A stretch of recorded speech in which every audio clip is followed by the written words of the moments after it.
Magandang umaga, Luzon, Visayas, Mindanao at sa buong mundo.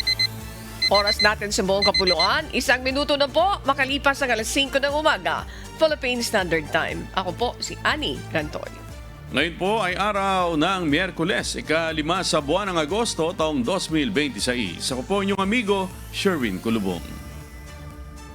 Tayo po ay sabayang napapakinggan sa Radyo Libertad 1350, ang UNTV Radio. Ako naman po si Bernard Dadis. Good morning sa inyo, amigo Sherwin Kulubong at Bernard Dadis. Morning, Annie. Good morning. Simulan na tayo. Hata na! Simulan na natin ang balitaan. Narito ang malalaki at makabuluhang balita ngayong araw. Headlines. Bago ang paghataw ng ating mga balita para sa mga kasambahay natin na nakaabang sa deklarasyon ng class suspension. Ilang mga lugar sa bansa ang nagsuspindi ng klase ngayong araw ng Miyerkules, August 5, bunsod ng masamang lagay ng panahon. Kabilang sa mga nag-anunsyo ng class suspension ay ilang mga lugar sa Benguet, gaya ng Tublay, Kapangan at Baguio City. Gayon din ang bayan ng Atok, Tibungan, La Trinidad at Sablan. Ilan sa mga yan ang suspendido ang klase mula preschool hanggang senior high school, habang all levels naman, public at private schools, ang ibang lugar. Ang Pangasinan, walang pasok sa Urdaneta, Malasique, Bolinao, Aguilar, San Carlos, Suwal, Anda, Bani, Infanta, Basista, Benmale, Bugalyon, Lingayen, Bangatarem, Bayambang, Calasiao, Mapandan at Santa Barbara.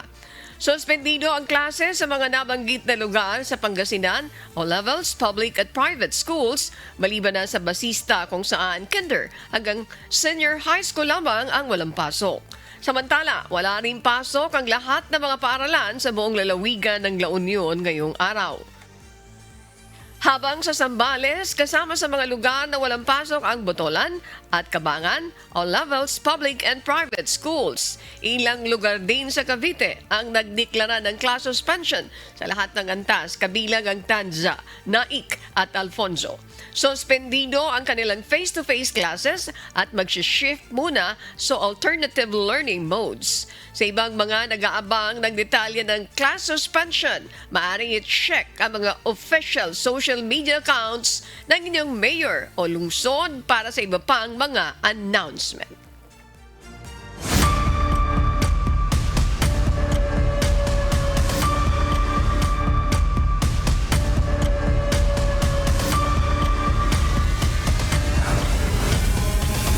Vice President Sara Duterte, impeachment trial. Sa ika-12 araw ng impeachment trial laban kay Vice President Sara Duterte, nagpatuloy ang prosekusyon sa direct examination sa kanilang testigo na si dating Commission on Audit Intelligence and Confidential Funds Audit Office o ICFAO State Auditor Attorney Roderick Wamil. Umikot ang pagtatanong sa umano'y mga irregularidad sa paggamit ng confidential funds ng Department of Education o DepEd noong panahong kalihim pa nito si BP Duterte. Ayon kay Wamil, hindi pinapayagan sa ilalim ng Joint Circular 2015-01 ang paggamit ng confidential funds para sa maintenance and other operating expenses o MOOE dahil ang mga ito ay sakop ng regular na pondo ng isang ahensya. Sinabi rin niya na may mga disbursement voucher, liquidation report at accomplishment report ang DepEd na may pirma ni BP Duterte na nagsasaad na ginamit ang confidential funds para sa MOOE. Bukod dito, lumabas din sa mga dokumento ang ilang gastusin tulad ng incentives, medical aid at travel-related expenses na hindi rin umano kabilang sa mga pinapayagang paggamitan ng confidential funds. Binigyan din pa ni Wamil na hindi rin compliant ang DepEd sa mga itinatakda ng Joint Circular 2015-01 dahil hindi nailahad sa mga isinumiting ulat ang mga tiyak na confidential activities na paggagamitan ng pondo. Dahil irregular po siya dahil hindi po siya compliant or hindi po siya hindi po siya compliant with the provisions of the Joint Circular 2015-01, which is an issuance po of the COA, the DBM, the DILG, the GOCC, GCG and the Department of National Defense rather. Hataw Balita ngayon. Hindi lang si Vice President Sara Duterte ang nakatanggap ng confidential funds sa tanggapan ng pangalawang Pangulo. Ayon sa kampo ng depensa sa pagpapatuloy ng impeachment trial, iniharap ni Defense Counsel Attorney Michael Powa ang isang Special Allotment Release Order o SARO na may petsang December 22, 2014 na nagsasaad ng paglalaan ng confidential funds para sa Office of the Vice President sa panahon ni dating Vice President Jejomar Binay. Ayon kay POWA, inilahad nila ang dokumento upang maituwid ang umano'y kumakalat na impresyon sa social media na si BP Duterte ang kauna-unahang vice-presidente na nabigyan ng confidential funds. Sa paglilitis, kinumpirma ni dating COA ICFAO State Auditor Attorney Roderick Wamil na may dokumentong nagpapakita ng paglalaan ng confidential funds noong 2014.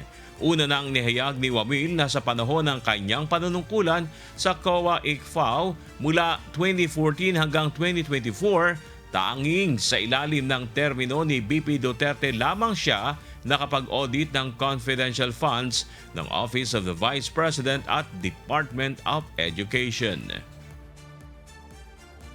I'm showing you a document, and this document is from the Department of Budget and Management, entitled Special Allotment Release Order, dated, medyo malabo lang po yung document, no? December 22, 2014. Makita niyo po yan. At ang purpose po is to cover confidential activities for fiscal year 2014. You see that? Yes, sir. And nung December 22, 2014, nasa ICFAO na po kayo. Tama po ba? Anong period po yan, sir? We have a clear here po. Date of issue, December 22, 2014.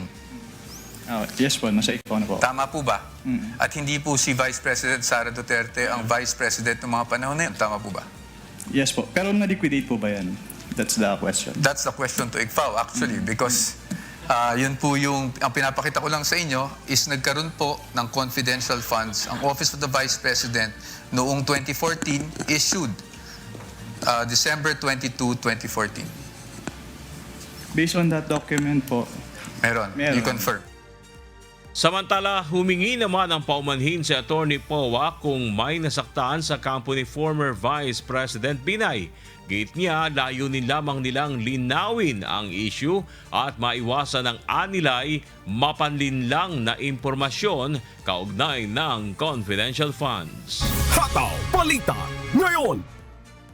Sa cross-examination ng depensa, kinumpirma ng dating COA ICFAO State Auditor na si Attorney Roderick Wamil na walang probisyon sa Joint Circular 2015-01 na nagbabawal sa paggastos ng 125 million confidential funds sa loob ng 11 araw. Ipinaliwanag ni Wamil na tanging nakasaad sa circular na ang cash advance ay dapat tumugon lamang sa pangangailangan ng hanggang 3 buwan. Dahil dito, anya, hindi isinama sa audit findings ang issue ng 11 days na paggastos at nananatili lamang ito bilang isang pahayag sa Audit Observation Memorandum. Pero meron po bang provision dyan na nagbabawal na gamitin ito in perhaps 60 days? wala po. Meron po bang nagbabawal na gamitin ito in 11 days? Wala din po. Kaya hindi po namin sinama sa findings namin yung 11 days na disbursement. It's just a statement of fact po on the AOM. Iginit din ng depensa na walang natuklasang conclusive misappropriations o pagbubulsa ng confidential funds sa mga natuklasan ng COA. Kinumpirma rin ni Wamil na ang mga observation at recommendation ng State Auditor ay hindi pang wakas na pasya dahil ang Commission proper pa rin ng COA ang pagpapasya sa mga notice of disallowance. At based po dito sa findings ninyo, wala namang pong expressly nakasulat na may misappropriation at this point? Actually, yung presumption of misuse kasi nasa item 8.3 na kapag hindi nag-liquidate or failure of liquidation of the accountable officers upon due demand shall be a prima facie evidence that such fund has been put to I am- personal benefit or misuse. Yes. But I am just asking for the response na meron po bang expressly nakasulat sa mga findings nila? Ask and answer, Your Honor. It is in That is a 8.3. presumption po. So hindi kailangang isabihin. May expressly po ba na nakasulat na may ni isang kusing na napunta sa bulsa ng Vice Presidente? Ask and answer, Your Honor. Wait, don't answer. Uy. That question, Your Honor, has been asked and answered. We ask for a Sustained. ruling, Your Honor. Sustained counsel, I think where you're getting at, modify your question. You can get it. Okay. So, basically po, ang findings nyo ay preliminary lamang. Wala pong any conclusive finding pa as to any misappropriation. Yun lang po ang tanong ko. Ang sabi kasi sa circular, upon failure to liquidate, No, meron I ng am presumption. Your Honor, Ask and answer, Your Honor. No, You the already witness said. asking if it's... The witness is not responsive. Kindly respond. I think the question is quite simple, Yun lang naman Mr. po. Wamil. Hataw Balita ngayon. Isa sa mga dokumentong ipinresinta ng depensa sa impeachment trial kahapon ng isang COA circular na may petsang October 1, 1992 na tumutukoy sa paggamit ng confidential at intelligence funds. Nakasaad sa nasabing circular na highly sensitive at confidential ang mga intelligence operations kaya maaaring magdulot ng banta sa national security ang pagsisiwalat ng mga detalye nito. Binanggit din sa sirkular na may mga pagkakataong hindi praktikal o posibleng makakuha ng mga resibo o commercial invoices sa kalagitnaan ng mga confidential operation. Ngunit kinwestiyon ng prosekusyon ang paggamit ng depensa sa 1992 sirkular. Iginit ni House Private Prosecutor Attorney Lorna Capunan na pinalitan na ito ng Joint Circular 2015-01 na siyang ginamit na batayan ng testigong si dating State Auditor Attorney Roderick Wamila. Tumugon naman si POA na nakasaad mismo sa repealing clause ng Joint Circular 2015-01 na tanging mga naunang sirkular na hindi tugma sa bagong alituntunin ang itinuturing na napawalang bisa. Iginit din ang prosekusyon na hindi pa napatutunayan sa paglilitis ang due existence ng 1992 circular at dapat umanong maipresenta ang orihinal na dokumento alinsunod sa original document rule. This exhibit presented by counsel for the respondent is dated October 1, 1992, Your Honor. Whereas the joint circular cited as basis by this witness, Your Honor, is dated 2015, Your Honor. 2015 supersedes this circular cited by counsel for respondent, which is dated 1992, Your Honor. For the record. Noted. Thank you, Your Honor. Proceed. But again, we'd like just a counter manifestation that the repealing clause under JC 2015-01 states, and I quote, all circulars, memoranda, rules, regulations, and other issuance inconsistent herewith are deemed repealed and superseded accordingly. This circular that they are citing, Your Honor, 1992, has not been identified. We don't know its due existence. We don't know the circumstances surrounding this document. And therefore, they're covered by the original document rule. Produce the original. Hataw Balita ngayon. Tinawag na scam ni House Private Prosecutor Attorney Lorna Capunan ang umano'y sistema ng paggamit at pagliliquidate ng confidential funds ng Department of Education o DepEd noong panahong kalihim pa ng ahensya si Vice President Sara Duterte.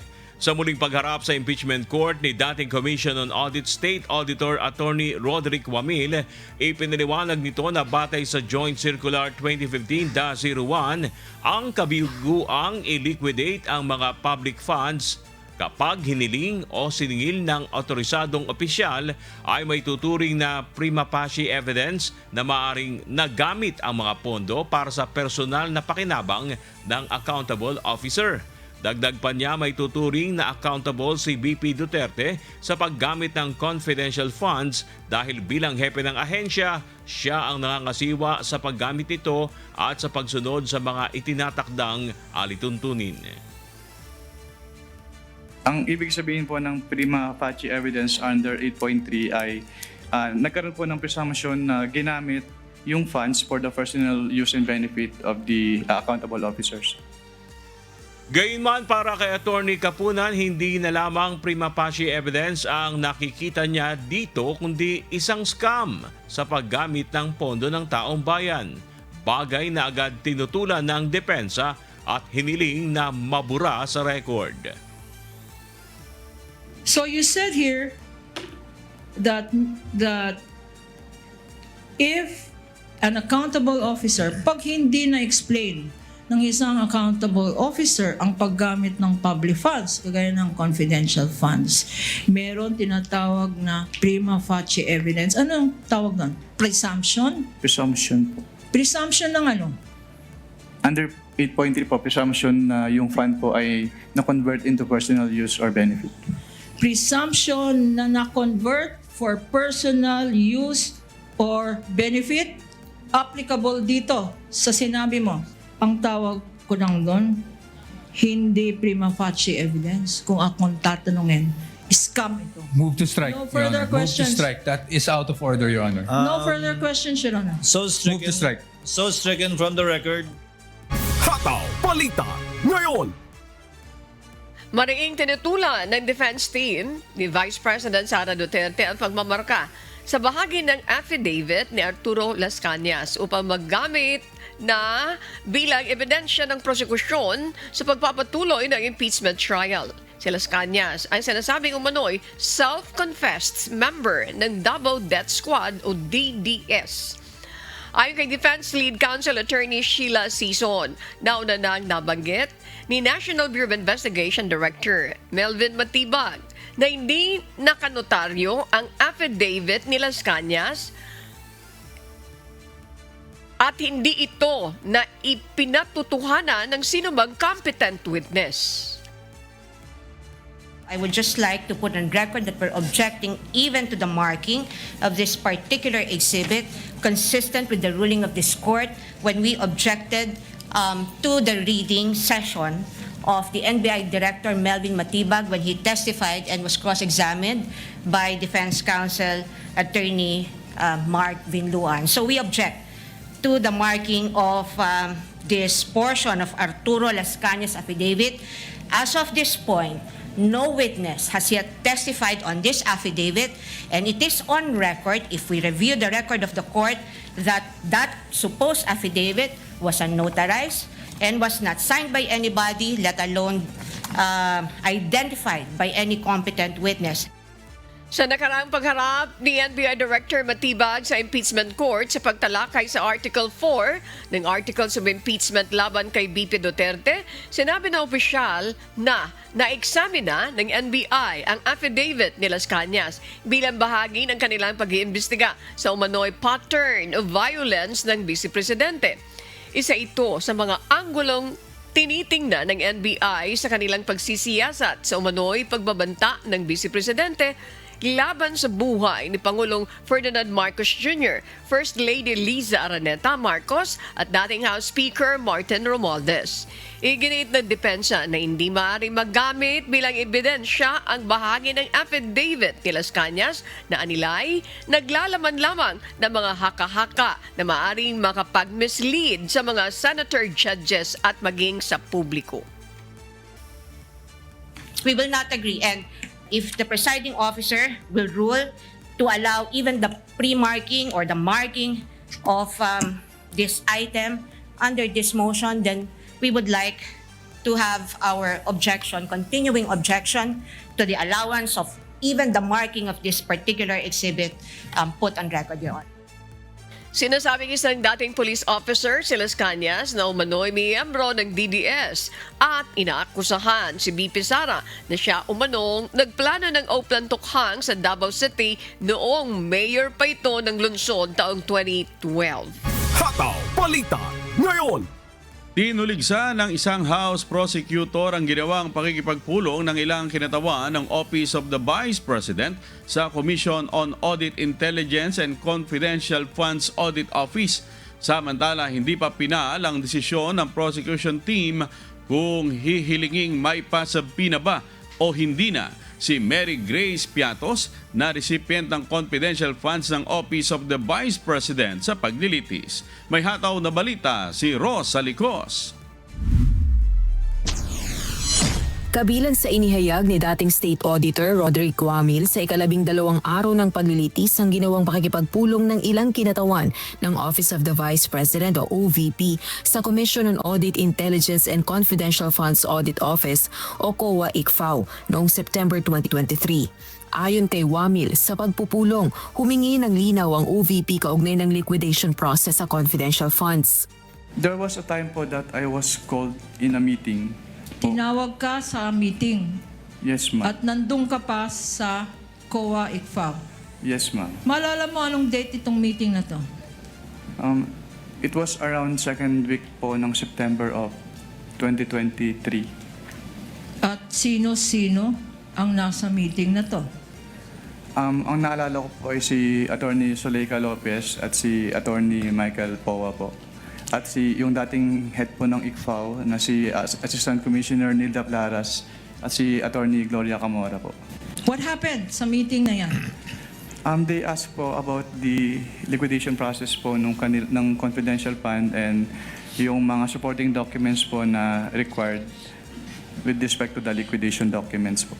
Bukod dito, ayon kay Guamil, sa halip din anyang Audit Observation Memorandum, in case may audit findings, audit query ang hinihiling ng OVP na i-issue sa kanila ng COA-ICFAO.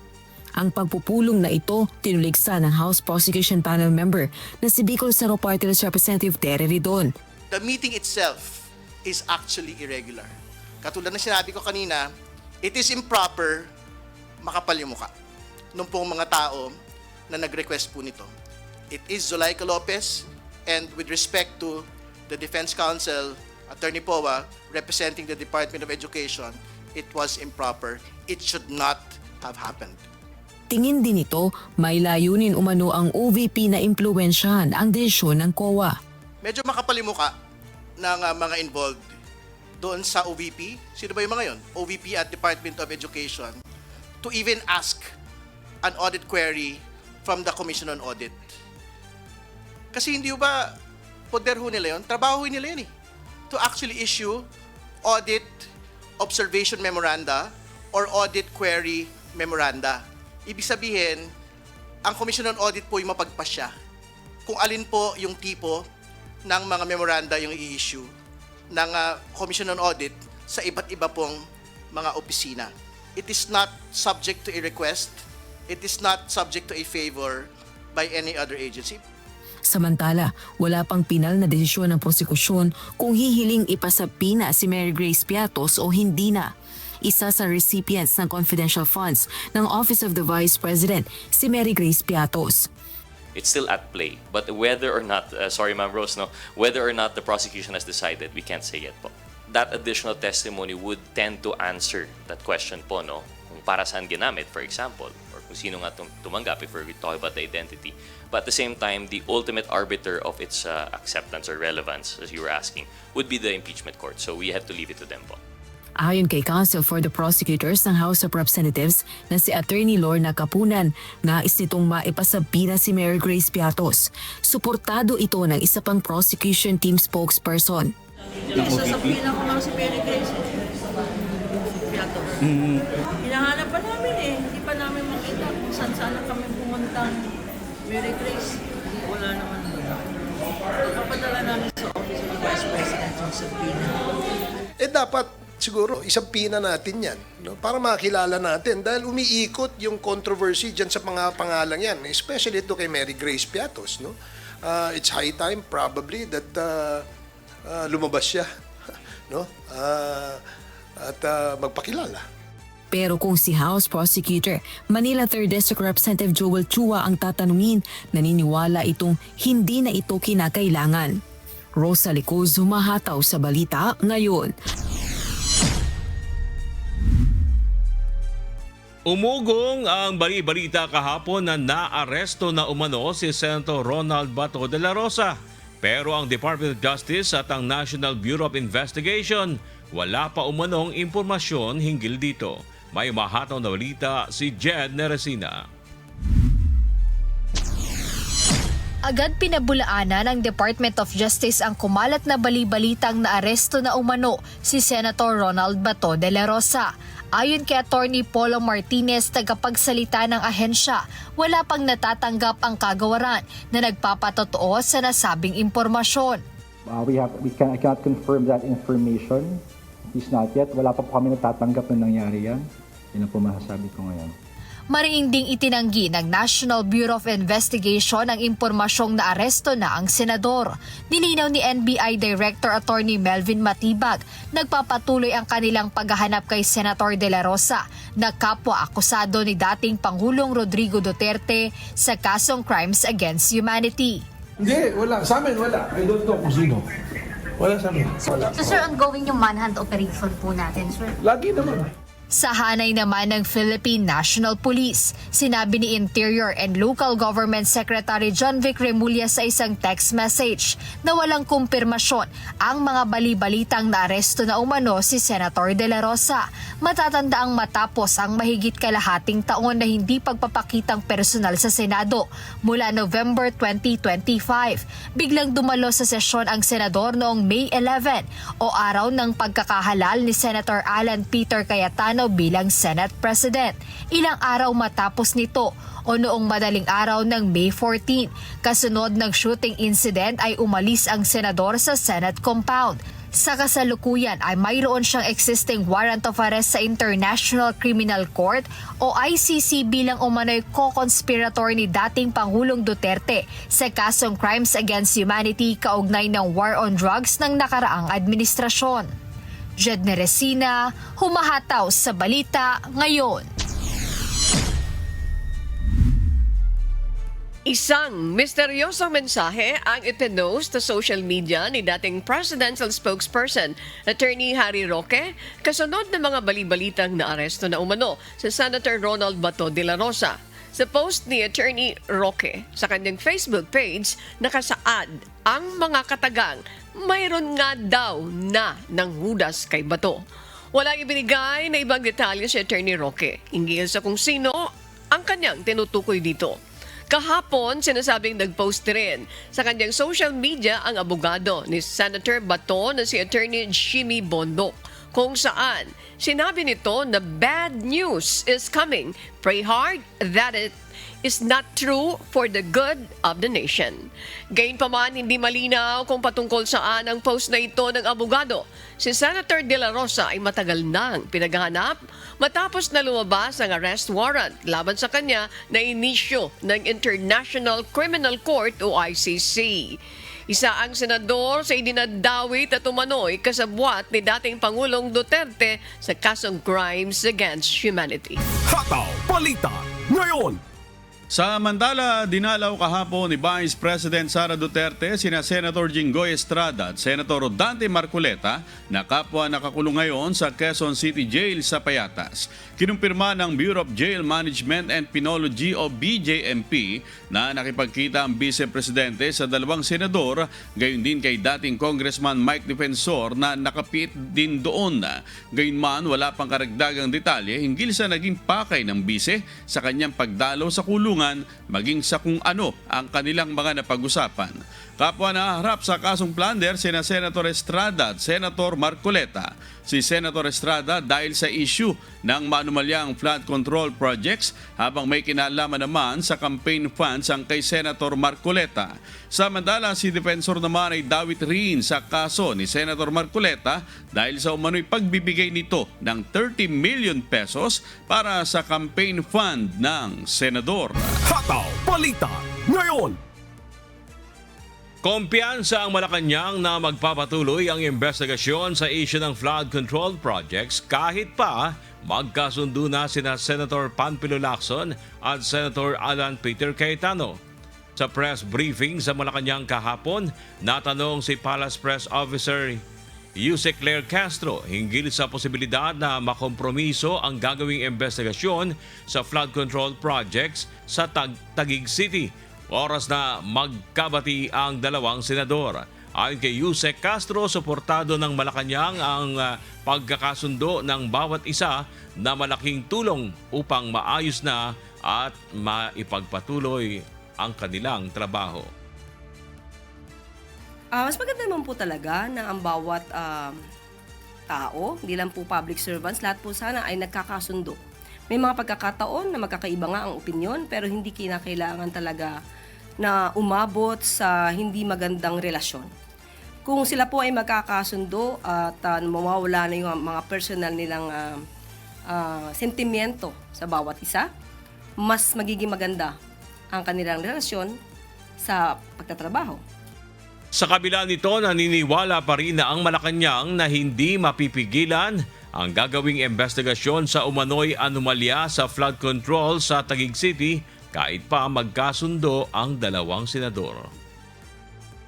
Pero naniniwala tayo na sa pagkatao po ni Senator Lacson, hindi po siya makikipag-compromise para lang mawala ang kanyang pag-iimbestiga.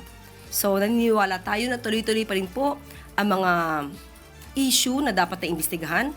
Kung may mga ebidensya, alam na po din po natin na ito'y kanyang pagpapatuloy. Hataw Balita ngayon. Titestigo ang akusado at dating Department of Public Works and Highways Secretary Manuel Bunoan laban kay Senator Ramon Bong Revilla Jr. sa kasong malversation. Kahapon, August 4, hinili ng prosekusyon at pinagbigyan naman ng Sandigan Bayan 3rd Division na mag-issue ng subpoena ad testificandum para kay Bunoan. Sa kasalukuyan, may kinakaharap din itong kasong plunder at graft sa Sandigan Bayan matapos tanggihan ng 5th Division ang mosyong tanggalin siya sa kaso upang maging state witness. Nananatili itong naka-hospital arrests at inaasang uupo sa witness stand sa darating na August 12. Hataw Balita ngayon.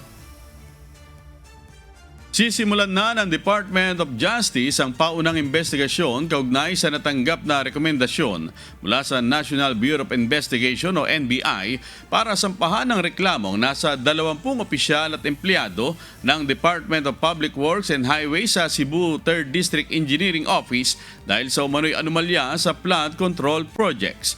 Si Benedict Samson humahataw. Nasa 20 opisyal at empleyado ng Department of Public Works and Highways sa Cebu 3rd District Engineering Office ang posibleng masampahan na ng reklamo. Ito'y matapos maisumite ng National Bureau of Investigation sa National Prosecution Service ang rekomendasyon sa mga reklamo at para masimulan na rin ang preliminary investigation laban sa nasabing kawani ng DPWH sa Cebu. Ayon kay DOJ spokesperson Attorney Polo Martinez, may kaugnayan anya ito sa dalawang ghost flood control project sa Barangay Singsing, Balamban, Cebu, na sakop ng naturang engineering office. So the 20 respondents are engineers and other personnel of the DPWH Cebu District Engineering Office, that's the 3rd DEO, including some private individuals who allegedly had a hand in the bidding and implementation of the 2 flood control projects subject of these complaints. Kabilang sa isasampang kaso sa mga ito ay technical malversation, Anti-Graft and Corruption Practices Act, perjury, falsification at use of falsified documents at Government Procurement Reform Act. The department wishes to stress that these are complaints for purposes of preliminary investigation at this stage. Okay? Preliminary investigation only. So no conclusive finding has been made yet. Kaugnay nito, bibigyan pa rin ng DOJ ng pagkakataon ng mga inirereklamong individual na makapagsumite ng kanilang counter affidavit. Benedict Samson, humahataw sa balita ngayon. Inaprubahan ng Commission on Elections o COMELEC ang rekomendasyon ng kanilang Law Department kaugnay ng pagsasama ng sinumpang deklarasyon laban sa Conflict of Interest sa Certificate of Candidacy o mga tatakbo sa halalan. Kasunod na rin ito ng pahayag ng Ombudsman na ang isang tatakbo sa eleksyon ay walang dapat conflict of interest gaya ng pakikialam sa mga kontrata o negosyo habang nasa pwesto. May hataw na balita si Dante Amento. Inilabas na ng Commission on Elections o COMELEC ang isang memorandum kaugnay ng pag-aproba sa pagsasama ng isang sinumpaang pahayag o Sworn Declaration on Conflict of Interest sa Certificate of Candidacy o COC para sa mga susunod na halalan. Ang desisyong ito ay bunsod ng naging rekomendasyon ng Law Department ng Komisyon matapos ang isinagawang konsultasyon noong June 24. Sa ilalim ng bagong patakarang ito, ang bawat nagnanais na kumandidato sa pampublikong posisyon ay obligadong lumagda sa isang panata na sila ay susunod sa mga probisyon ng Republic Act No. 3019 o Anti-Graft Law at 6713 kapag sila ay nahalal na. Sa nasabing deklarasyon, nangangako ang kandidato na iiwas sa anumang direkta o hindi direktang pinansyal na interes sa mga negosyo o kontrata na maaaring magkaroon ng conflict sa kanilang tapat na pagtupad sa tungkulin. Ang hakbang na ito ay nag-ugat sa mungkahi ni Ombudsman Crispin Remulla na naglalayong dagdagan ang mga mekanismo para sa katapatan sa serbisyo publiko ng mga opisyal ng gobyerno. Nilinaw naman ng COMELEC Law Department na ang deklarasyong ito ay hindi isang karagdagang kwalifikasyon para sa pagtakbo na nauna nang ipinagbawal ng Korte Suprema sa mga nakaraang kaso, kundi isa lamang itong pagpapatibay ng pangako ng isang aspirant na kandidato na susunod sa mga umiiral na batas ng Pilipinas. Inaasahan na ang hakbang na ito ay magsusulong ng higit na transparency at magbibigay ng malinaw na record ng pananagutan para sa bawat kandidatong nagnanais magsilbi sa pamahalaan. Dante Amento, humahataw sa Balita Ngayon.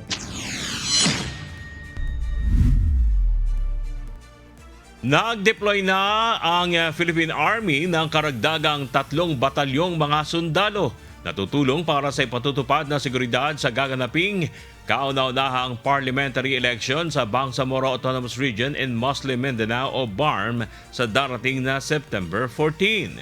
May hataw na balita si Ryan Lacanlale. Nakadeploy na ang karagdagang tropa ng Philippine Army sa Bangsamoro Autonomous Region in Muslim Mindanao o BARM bilang augmentation sa mga puwersang nasa ilalim ng 6th Infantry Division, 1st Infantry Division at 11th Infantry Division. Ito ay para tumulong sa pagpapatupad ng seguridad sa rehiyon, kaalinsabay ng nalalapit na pagdaraos ng kauna-unahang BARM parliamentary elections. Kabilang sa ipinadala ang 28th Infantry Battalion, 75th Infantry Battalion, 2nd Scout Ranger Battalion at isang Joint Special Operations Team mula sa higher headquarters. Tinatayang mahigit 500 sundalo ang bumubuo sa bawat batalyon. Ayon sa Philippine Army, tuloy-tuloy ang kanilang security operations sa rehiyon, kabilang ang pagpapatupad ng gun ban at mga operasyon laban sa lawless armed groups. We have already deployed additional troops doon and continuous yung kanilang security operations, particularly yung pag-implement ng gun ban doon sa BARM area. Patuloy rin ang koordinasyon ng Philippine Army sa Philippine National Police at Commission on Elections upang matiyak ang ligtas at mapayapang halalan sa BARM na gaganapin sa September 14.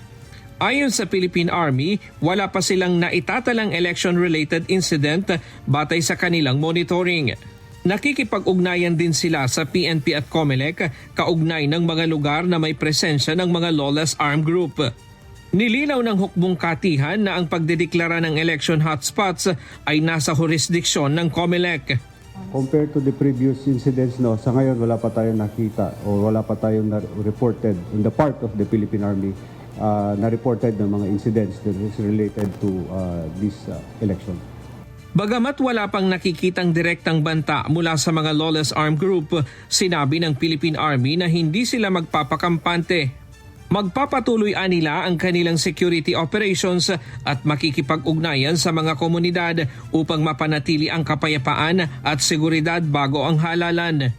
Sa ngayon wala tayo na kanila, but however, security operations against these lawless armed groups, hindi tayo tumitigil doon. And as per guidance ng ating Chief of Staff and the Commanding General of the Philippine Army na wala tayong let up pagdating sa security operations.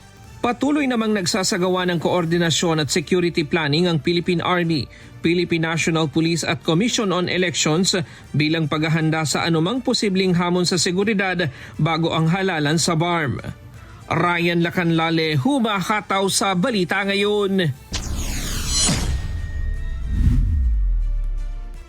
At para naman po sa iba't ibang balita, sa iba't ibang panig ng mundo, narito ang ating global correspondent na si Marie Peñaranda, wala naman po sa Texas, USA. Marie, magandang umaga sa iyo. Global News. Yes, Annie, magandang umaga sa iyo at good morning naman sa ating mga kasambahay. Narito ang ating Global News. Posibleng mabuksan na muli ang Strait of Hormuz kasunod ng pag-usad ng negosasyon sa pagitan ng Iran at Estados Unidos. Ayon yan sa ilang matataas na opisyal ng Estados Unidos matapos ang pagbabanta ni US President Donald Trump na ito na umano ang huling pagkakataon ng Iran na pumirma sa isang kasunduan at kung hindi ay haharapin ito ang mas matinding pag-atake. May hataw na balita si James Bontuyan. Kinugma ng Qatar na umuusad pa rin ang mga pagsisikap upang maresolba ang sigalot sa pagitan ng Estados Unidos at Iran. Bilang isa sa mga mediator sa pagitan ng dalawang bansa, patuloy ang kanilang pakikipag-ugnayan sa lahat ng panig para sa isang diplomatikong solusyon.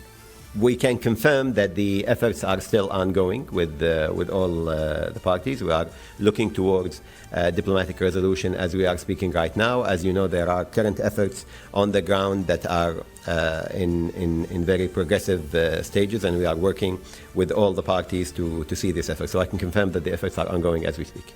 Bagamat wala pang nakatakdang direktang pag-uusap sa pagitan ng Washington at Tehran, patuloy naman aniya ang palitan ng mga draft ng posibleng kasunduan ng dalawang panig sa pamamagitan ng mga mediator. Umaasa rin ang Qatar na makakabalik ang US at Iran sa negotiating table sa lalong madaling panahon upang hindi na lumala pa ang sitwasyon sa rehiyon. So the focus right now is on finding a short-term resolution that would help us reignite the talks and go back to the mediation efforts in its totality and go back to the talks. Sa panig ng Estados Unidos, nilinaw ni US Secretary of State na sa kabila ng pag-uusad ng mga pag-uusap ay wala pa ring pinal na kasunduan ng dalawang bansa. Gayunman, umaasa rin aniya ang Amerika na mangyayari na ito sa malapit na hinaharap. There's progress made in those talks, but not finality yet. We're hoping that will happen very shortly. Paliwanag pa nito, patuloy ang pagsisikap ng Estados Unidos para matiyak ang kaligtasan ng mga barko na dadaan sa strait bilang unang hakbang sa kasunduan bago ang long-term plan na kaugnay naman ng denuclearization. Kahapon, napaulat na isa na namang commercial ship ang tinamaan ng isang projectile na hindi patukoy kung saan nagmula. I think that there's a conversation and a negotiation that we are involved in between Oman and Iran on how more ships can be able to go through there safely in the short term as we move towards these longer term talks about denuclearization. Una ng pinabulaanan ng Iran na kasama sa negosasyon ng ang Estados Unidos kaugnay ng pamamahala sa Strait of Hormuz. Ayon kay Iranian Foreign Ministry spokesperson Ismail Bakai, tanging ang Oman lamang ang kanilang kausap para maisapinal ang tungkol sa pagbuo ng posibleng bagong ruta na madadaanan ng mga barkong naglalayag sa strait.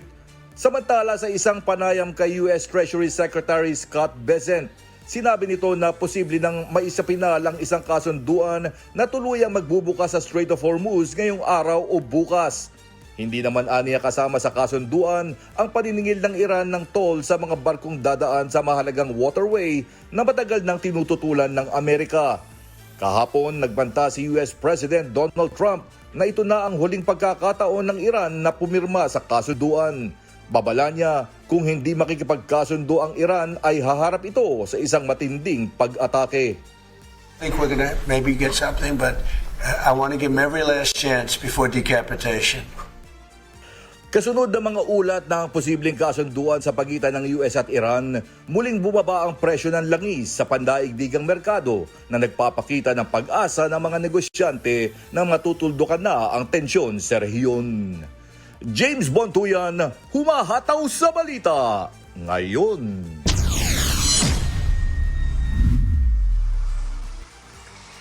Isinisi naman ng Qatar sa Israel ang pagkakaantala sa pagpapatupad ng Gaza Peace Plan na pinangungunahan ng Estados Unidos. Ayon kay Qatari Foreign Minister spokesperson Majed Al-Ansari, nasa Israel ang ganap na pananagutan dahil hindi pa rin ito umano tumutupad sa mga napagkasunduan sa ilalim ng ceasefire agreement. Iginiit din ito na patuloy ang pagsisikap ng mga mediator upang maisulong ang ikalawang yugto ng kasunduan habang nakatupad na umano ang Hamas sa mga obligasyon nito. Inakusahan din ng Qatar ang Israel na sinasadya umanong hadlangan ang mapayapang solusyon dahil sa patuloy na paglulunsad nito ng mga pag-atake sa Gaza. Nanawagan naman ng Qatar sa international community na himukin ng Israel na tuparin ang mga nakasaad sa kasunduan upang maisulong ang ganap na pagpapatupad ng peace plan. من الواضح أمام المجتمع الدولي من يعطل تنفيذ الاتفاق على ذلك. الاتفاق المتعلق بخطة الرئيس ترامب والوصول للمرحلة الثانية وإعلان الرئيس ترامب حقيقة دعمه لهذه الخطوة من خلال المنشور الذي نشره خلال الأيام الماضية يجعل المسؤولية كاملة الآن على الطرف الإسرائيلي، ولكن عوض ذلك طبعا ما رأيناه من التصعيد خلال الأيام الماضية، استهداف المدنيين بهذا الشكل، سقوط أكثر من 30 شهيد نتيجة لهذه الاعتداءات المستمرة، ما هي إلا محاولة تصعيد كما شاهدنا في جميع مفاصل الوصول لاختراقات في المفاوضات من محاولة تعطيل تنفيذ الخطة وتعطيل الوصول لحلول سلمية فيما يتعلق بالصراع هناك. Hataw Balita ngayon. Kinundi na umano ng Ukraine ang umano'y pag-target ng Russia sa mga sibilyan matapos mag-viral sa social media ang video ng isang lalaking nagtitinda ng gulay na inatake umano ng isang Russian drone. Gayunman, iginiit naman ng Russia na ang Ukraine ang umaatake sa mga sibilyan matapos tumama ang isang Ukrainian drone sa isang Russian beach na puno ng mga turista. May hataw na balita si Jack De Ocampo. Kapwa nagsisisihan ang Russia at Ukraine sa isa't isa kaugnay ng umano'y pagdamay sa mga sibilyan sa mga pinakahuli nitong mga pag-atake. Sa Ukraine, nag-viral ang video ng isang lalaking nagtitinda ng gulay sa Kherson na hinabol umano ng isang Russian drone bago ito sumabog malapit sa kanya. Nakaligtas ang biktima, subalit nagtamo ito ng mga sugat dahil sa shrapnel. Ayon kay Ukrainian President Volodymyr Zelensky, patunay ito ng patuloy na pag-target ng Russia sa mga sibilyan. Dahil dito, patuloy ang panawagan ng Kyiv ng mas malakas na suporta mula sa international community laban sa umano'y war crimes ng Moscow. Samantala, inakusahan naman ng Russia ang Ukraine ng sadyang pag-atake sa mga sibilyan matapos tumama ang isang drone sa isang mataong beach sa Gelendzhik. 7 ang napaulat na nasawi, kabilang ang 3 bata habang 4 na po ang nasugatan sa insidente. Hindi tahasang inako o itinanggi ng Ukraine ang paglulunsad ng drone, ngunit iginit nitong military at economic targets lamang ang kanilang pinupunteriya.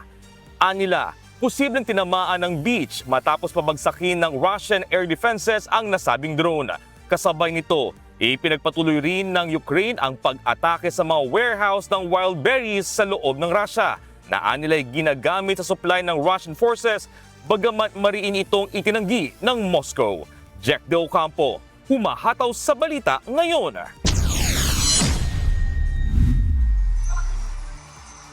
Tiniyak ng Spain na hindi nakompromiso ang Schengen Free Travel Zone sa kabila ng sabay-sabay na pagdagsa ng libu-libong migrante sa Ceuta noong nakaraang linggo. Nanawagan rin ito sa Italy na agad nang alisin ang pansamantalang border controls dahil hindi na ito umano kailangan at hindi na ayon sa aktwal na sitwasyon. May hataw na balita si Noel Poliarco. Halos isang linggo matapos ang iligal na pagtawid ng libo-libong migrante mula Morocco patungo sa Spanish Enclave Territory na Ceuta, nanindigan ang pamahalaan ng Spain na nananatiling ligtas at hindi nakompromiso ang Schengen Free Travel Area ng European Union. Ayon kay Spanish Interior Minister Fernando Grande Marlaska, Walang nangyaring pagtawid ng mga migrante mula Ceuta patungo sa iba pang bahagi ng Europa dahil nananatili ang mahigpit na document checks sa nasabing teritoryo. Salvar vidas, pero evidentemente también estamos en la vanguardia de la migración legal, segura, ordenada y evidentemente en entender que en la lucha contra la migración irregular no todos los medios caben, solo caben aquellos que se sustentan en los valores que definen y que son el pilar de la Unión Europea. Sa ulat ng Spain, mahigit 70,000 sa tinatayang 72,000 migrants ang napabalik na sa Morocco. Patuloy naman ang mga hakbang upang mapigil ang muling pagpasok ng mga illegal migrants sa Ceuta. Una nang nagpatupad ang Italy ng pansamantalang border control laban sa Spain kasunod ng nasabing insidente. Ayon kay Italian Prime Minister Giorgia Meloni, kailangan nilang magpatupad ng border control para maingatan at mapangalagaan ang seguridad ng kanilang bansa. Mariin naman itong tinuligsa ng Madrid at sinabing hindi makatarungan at kalabisan ang nasabing hakbang. Fronteras. Por todo ello, he expuesto que me parecía absolutamente carente de necesidad y de proporcionalidad que hubiera hecho Italia esa circunstancia. Nanawagan din si Grande Marlaska sa pamahalaan ng Italy na agad nang alisin ang mga kontrol sa hangganan dahil napatunayan namang hindi nalagay sa panganib ang Schengen area. Vamos a ver qué pasa y vamos a ver si hay un repensamiento de la situación y yo es lo que pido y solicito e inmediatamente se levanten esos controles porque evidentemente no se corresponde con lo que todos hemos manifestado y con todos han reconocido de que nunca ha estado en peligro ni en mínimo peligro el espacio Schengen. Samantala, nanawagan ng European Commission sa mga miyembro ng European Union na palakasin pa ang seguridad sa mga border matapos ang pagdagsa ng mga migrante sa Ceuta.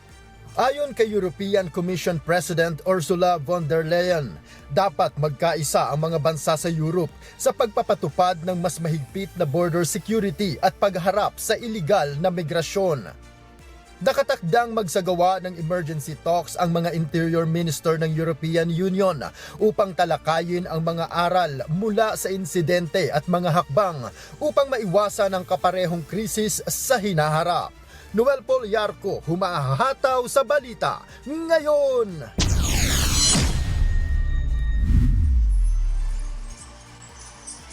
Idineklara ni South Korean President Lee Jae-myung na isa ng national disaster ang matinding heatwave na nararanasan ngayon sa South Korea na naging sanhi naman ng pagkamatay ng hindi bababa sa 19 na individual. Inatasan ni Lee ang mga otoridad na palakasin pa ang tulong sa mga apektado, siguraduhin ang matatag na supply ng kuryente at paigtingin ang mga hakbang laban sa matinding init.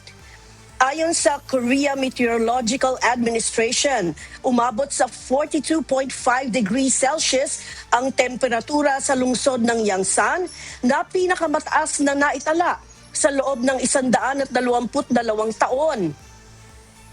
Naglabas din ang mga otoridad ng kauna-unahang heatwave warning sa mga bahagi ng Seoul at kalapit na lalawigan. Base naman sa pinakahuling datos, umabot na sa 2025 ang mga nakaranas ng heat-related illness mula noong Mayo habang kinansila rin ang ilang laro sa Korean Baseball Organization dahil sa matinding init. Hataw Balita ngayon. Inaasahang babangga sa ibabaw ng buwan ang isang bahagi ng Falcon 9 rocket ng SpaceX na ginamit sa paglulunsad ng 2 commercial lunar landers noong January 2025. Ayon sa NASA, walang panganib sa Earth ang insidente at patuloy nitong imo-monitor ang pagbangga para mapag-aralan.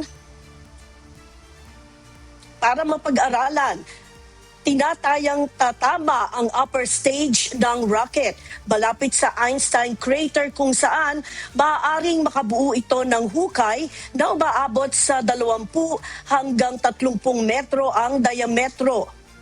Gagamitin naman ng siyensya o ng mga siyentipiko ang bihirang pangyayaring ito upang mas maunawaan ang surface ng buwan at mapaghandaan ang mga susunod na misyon ng tao sa lunar surface.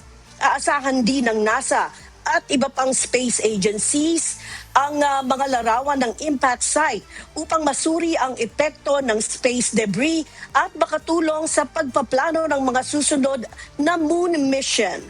Hataw Balita ngayon. At yan po ang mga balita mula sa iba't ibang panig ng mundo. Mula po rito sa Austin, Texas, USA, ako si Marie Peñaranda. Magandang araw po. Sports News.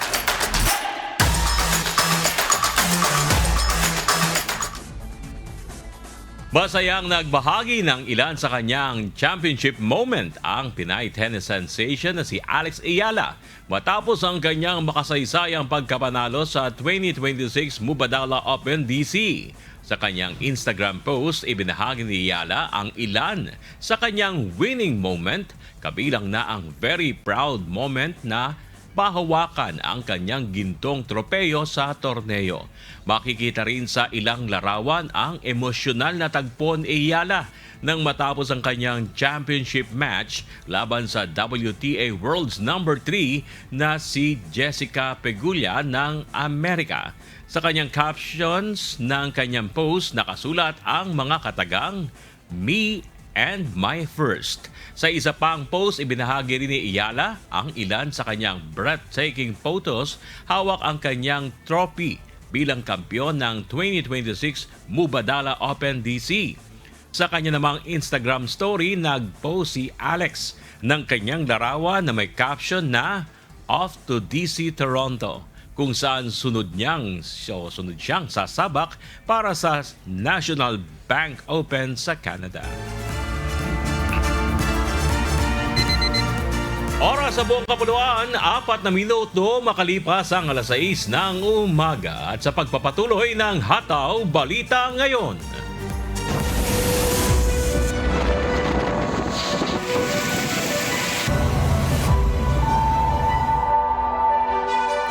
Bantay Bagyo.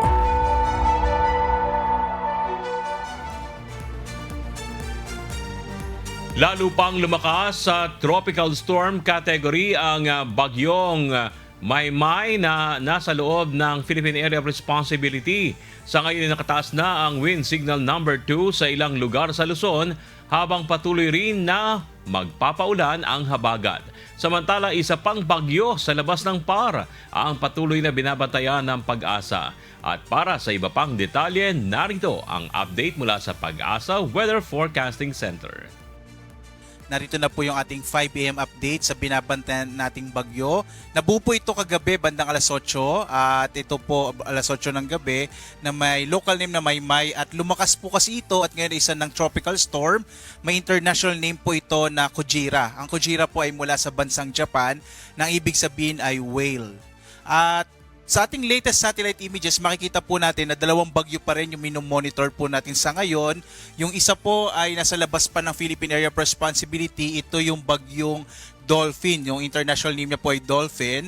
At sa ngayon, posible pa rin po ang napumasok ito or at least dumaplis dito sa may northern part ng Philippine Area of Responsibility. So hindi pa rin natin inalis yung posibilidad na pumasok ito or gumilid dito sa PAR. At nakikita din po natin na magiging malaki po or magkakaroon ng epekto itong Dolphin, particular na dito sa panibagong bagyo nga po natin, yung bagyong Maymay. Posible po kasi na hahatakin niya pasilangan itong bagyong Maymay at dadaan po ito sa may bahagi po ng kalupaan ng Luzon kung saan maaari itong malusaw. At kahit po malusaw yung bagyo natin by tomorrow, inaasahan pa rin natin yung epekto ng habagat. Kaya po for the rest of the week hanggang Friday until weekend, possible po na medyo maulan pa rin. Lalong-lalo na sa malaking bahagi ng Luzon. Partikular na po ito dito sa may western section ng Luzon. So ito pong bagyong Maymay, ang huling lokasyon naman ito ay nasa 170 km west-northwest ng Bacnotan sa lalawigan po ng La Union. Lumakas po ito sa 65 kilometers per hour yung kanyang lakas ng hangin malapit sa gitna. Pagbugso naman na nasa 80 kilometers per hour at medyo mabagal na kumikilos pa timog silangan, no? Or timog silangan. Sa nakikita po natin ngayon, marami pa rin po mga kaulapan. Ito naman po yung hanging habagat or southwest monsoon na pinalalakas po nitong bagyong, itong dalawang bagyo po natin, yung Dolphin, gayon din itong bagyong Maymay. Kaya po ngayong araw, asahan niyo po mga kababayan na magiging maulan pa rin sa malaking bahagi ng Luzon, lalong-lalo na sa may western section po ng northern and central, maging dito sa may southern Luzon, at maging dito sa may kanlurang bahagi po ng Kabisayaan. Samantala, sa iba pang bahagi nating bansa, dito po sa may eastern section po ng southern Luzon, yung Bicol region, malalabing bahagi ng Kabisayaan, at malaking bahagi ng Mindanao, localized thunderstorms naman ang mararanasan sa araw na ito. Narito po yung latest track nitong bagyong Maymay. Makikita po natin within the day, inaasahan po natin nakikilos po ito pasilangan na epekto po ng Typhoon Dolphin. So kikilos po ito pa east or pasilangan at inaasahan po natin mamayang hapon na sa may 80 kilometers west-northwest ito ng Bacnotan, La Union.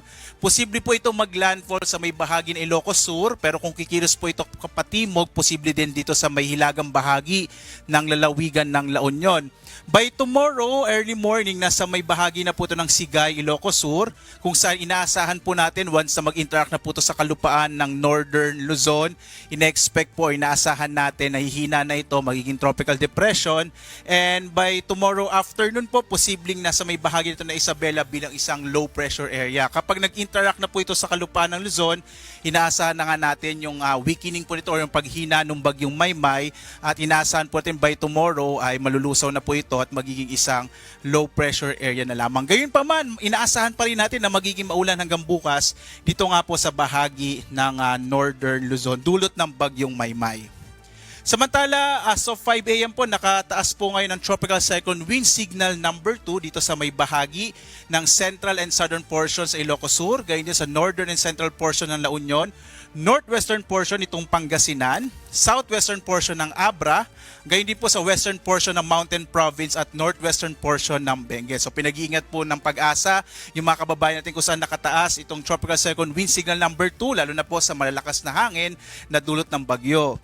Signal number 1 naman po ngayon sa Ilocos Norte, sa nalalabing bahagi ng Ilocos Sur at ng La Union, gayon din sa nalalabing bahagi ng Pangasinan, sa Apayao, nalalabing bahagi ng Abra, sa buong lalawigan ng Kalinga, nalalabing bahagi ng Mountain Province, Ifugao, nalalabing bahagi ng Benguet, gayon din sa mga lalawigan po ng Cagayan, Isabela, Quirino at Nueva Vizcaya, at sa mahilagang bahagi ng Zambales, ng Tarlac, Nueva Ecija at Aurora. Gayon din po, no, posible po makaranas din maliban sa mga pagbugso ng hangin ay mga pag-ulan dito sa lugar kung saan din po nakataas itong Tropical Cyclone Wind Signal number 1. So mag-ingat po yung mga kababayan natin sa mga posibilidad nga ng mga flash floods and landslides, lalo na po yung mga nasa gilid ng bundok.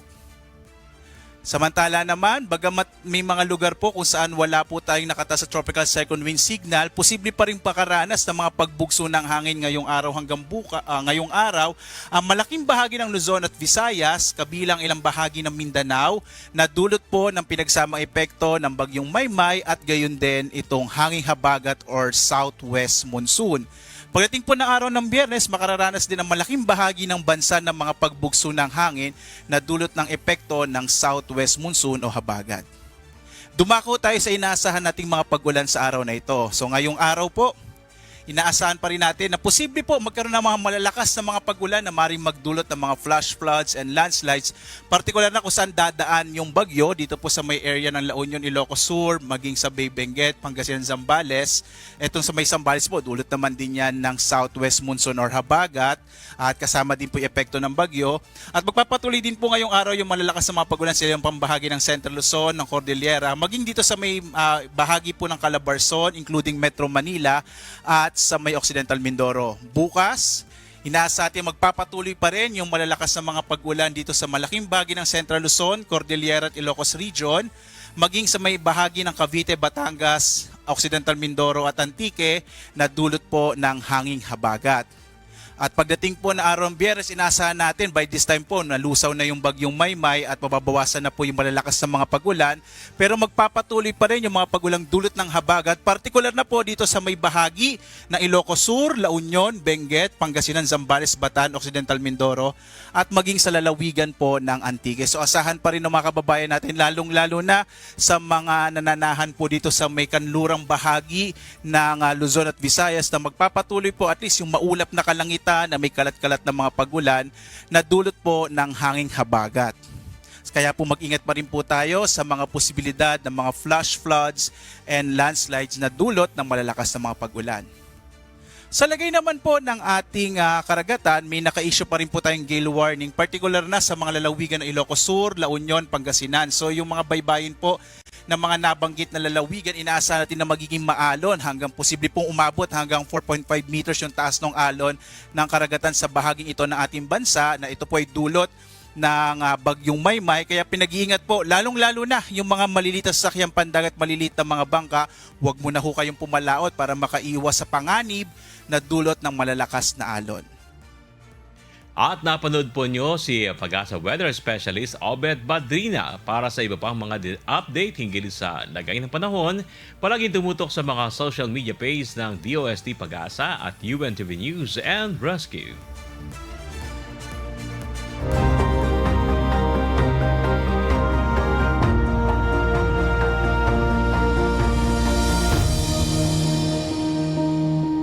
Nagkaloob ang Members Church of God International o MCGI ng mga kagamitan sa mga barangay, ahensya ng pamahalaan, paaralan at pasilidad ng BJMP sa Bataan bilang tulong sa pagpapalakas ng serbisyong pampubliko at pagtugon sa mga pangangailangan ng komunidad. Si Grace Doctolero humahataw.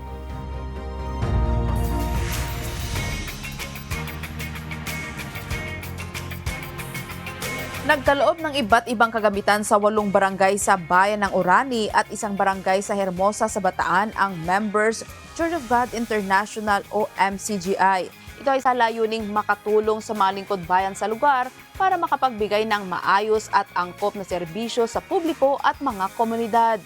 Ilan sa mga kagamitang ito ay mga upuan, office table at ilang air conditioning units, computer sets at printers. Tugon ito ng MCGI sa kahilingan ng local units ng Philippine National Police sa lalawigan, kabilang ang Abukay Municipal Police Station, Orani Police Station, 1st Provincial Mobile Force Company at Regional and Dental Medical Unit 3. Kasabay nito tumanggap naman ang Bataan Peninsula State University ng isang ambulansya sa kapakinabang ng mahigit 21,000 estudyante at nasa 1,800 empleyado nito. God is so good na binigay niya po sa amin etong door na to na makapasok sa inyo sa MCGI and also makilala si Kuya Daniel Razon. At sa isang buwan lang na request namin, eto na reality na siya, meron na kaming ambulansya. Samantala, nagkaloob rin ang MCGI ng isang ambulansya at potable water refilling station para sa male at female dormitories ng Bataan District Jail. Ayon sa Bureau of Jail Management and Penology o BJMP sa lalawigan, matagal nang hamon ang pagkakaroon ng malinis at ligtas na inuming tubig sa pasilidad na may malaking epekto sa kalusugan ng mga persons deprived of liberty o PDL at mga kawani. Una-una pong magiging benepisyo po ng pagkakaroon namin ng water station is magkakaroon po kami ng sapat, ligtas at malinis na inumin sa araw-araw. At bilang aktibong katuwang ng lipunan sa pagsisilbi sa kapwa, patuloy ang pagtugon ng MCGI sa pangailangan sa supply ng dugo sa pamamagitan ng regular blood donation programs. Our partners from Members Church of God International.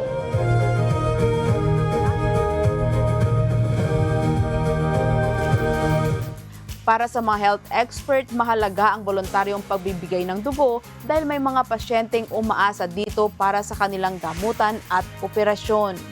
Napakahalaga sapagkat alam natin na ang dugo ay kadugtong ng buhay ng isang tao.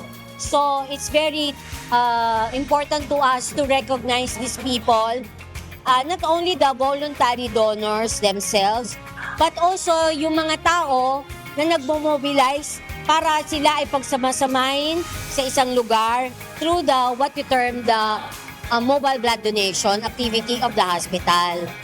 Sa advokasiyang ito, patuloy ang MCGI sa masigasig sa pagbibigay ng mahalagang dugo bilang isang paraan ng pagtulong sa kapwa at paggawa ng mabuti. Meron tayong ginagawa na requirement na magbibigay tayo ng dugo.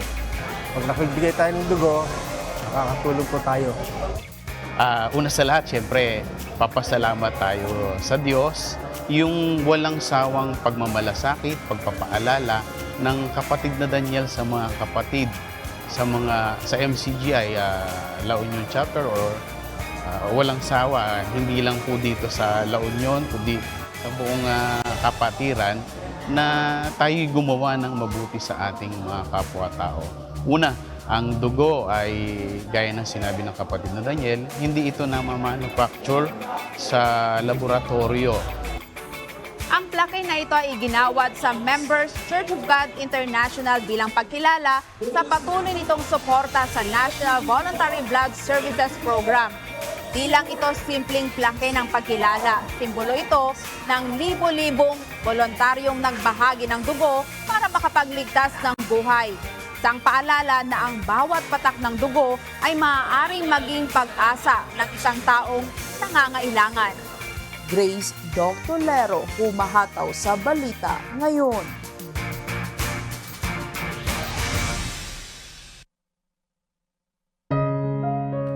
At sa aming ibabahaging mga salita ng Diyos na ating sandigan, mula sa Aklat ng Awit, Kapitulo 103, talatang 13 hanggang 14 na nagsasabi, kung paanong ang Ama ay naawa sa kanyang mga anak, gayon naaawa ang Panginoon sa kanilang nangatatakot sa Kanya, sapagkat nalalaman niya ang ating anyo, Kanyang inaalaala na tayo'y alabok.